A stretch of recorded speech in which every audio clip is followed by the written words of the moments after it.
This is Blake Levine, and today I want to talk about when you live with depression, how vital it is to stay closely connected with anyone in your life. So, I've had the opportunity to help many with depression, and sometimes they admit that because of their sadness, it's hard to be near anyone else, to go to work, to go to school, to stay connected with old friends or family.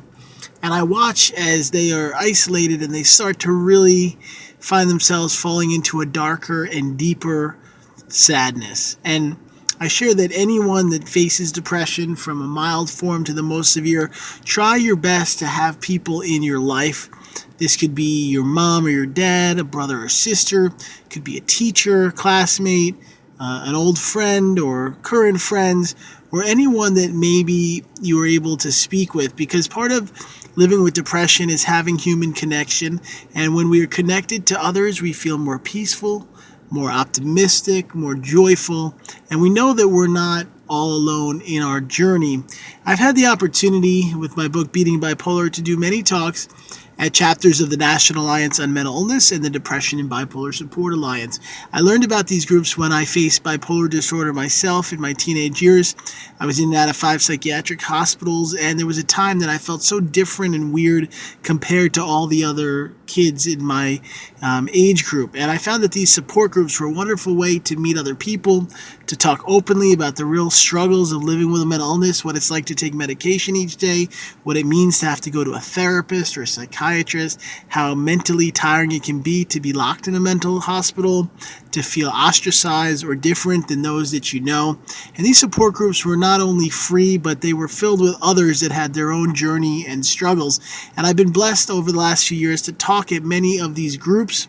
And I see that when people come together and share their lessons and their stories, they know that they're not alone, and they help each other create hope. I've even had the opportunity to run one or two of these support groups where I filled in for regular people that run them. And the facts are that these groups are one of the best ways to help someone with depression to find other people. I'm going to share their websites right now. You can go to dbsalliance.org.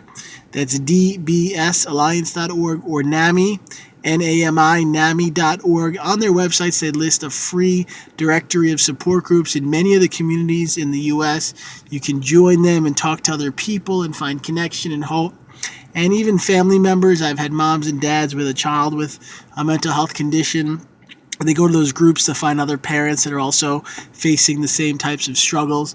Because when we are together as a human being with depression, we start to say, you know what, this is hard, this is challenging, this is rougher than I ever could have imagined, but by being with other people, I can try to get through it. I have the support and the help to know that I'm going to be okay, and that I'm not going to let this mental illness take over my life and end it. Because sadly, for those with bipolar, as an example, they say that 1 in 5 will commit suicide successfully in their lifetime. And part of my work educating is that 20% of those with that kind of mental illness should not end their lives. These are wonderful, creative people that have gifts and abilities. And when they find hope and support and encouragement, they make a better choice to keep going and to get stronger and healthier. I want to thank you for watching my clip. I pray for you today that your life is filled with more light, more love, more optimism, that you know you're not alone on your journey, that you can find others to be around. There's nothing to be embarrassed or ashamed about when you live with depression. I want to share 2 new books. I have one that's kind of fun called The Psychology of Adult Coloring. It talks about why creativity and coloring is helpful. And a real great book for anyone with depression is called The Depression Diet. It's going to be released in January 2017. The Depression Diet is a guide to help others learn how to mentally get stronger when facing depression. It shares my own battle of living with a mental illness, of my brother dying of a drug overdose a few years ago from heroin at 27, from my wife falling into a dark depression, even though she never had depression prior to that, to facing all types of obstacles, and how with faith and hope and support, I made it to a brighter turnout. So I want to thank you for watching my clip, and I pray for you today that things do get better and that you find support and help. And I thank you so much for taking the time to watch my video.